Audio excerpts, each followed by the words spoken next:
few months ago, my congregation, Temple of B'nai Israel in Revere, signed on to the Do Not Stand Idly By campaign, which was launched by Keshet, a Jewish organization that works for transgender equality, which is part of the coalition.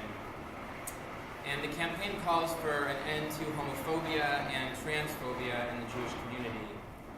In the words of Julian Lander, who grew up in Revere and Winthrop, runs our ritual committee, and has been out as a gay man in the congregation for a number of years, our synagogue took this step of signing on to the campaign in order to state publicly and explicitly what our community has already demonstrated with its actions, that we believe in the fundamental dignity and worth of every single person.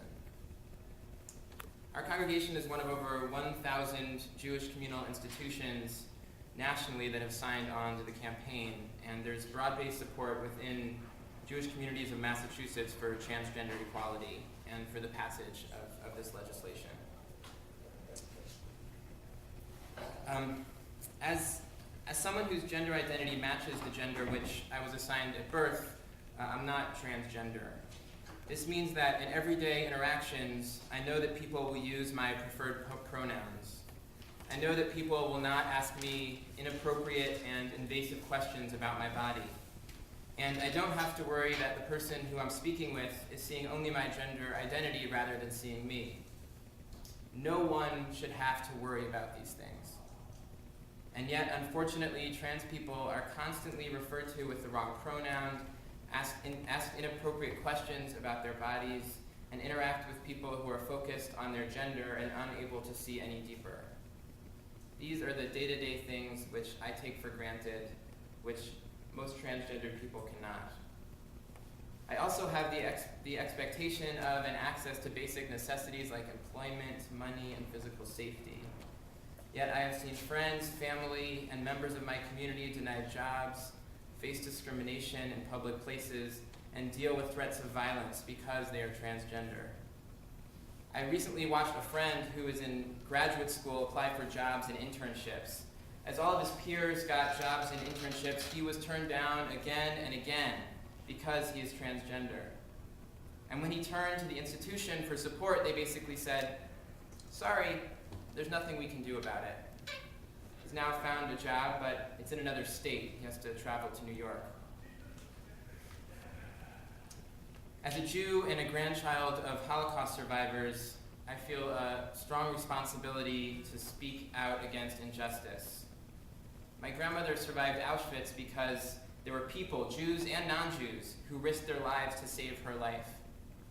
Though at times it may be easier and safer to turn away from oppression and injustice, I believe that all of us suffer when others are oppressed.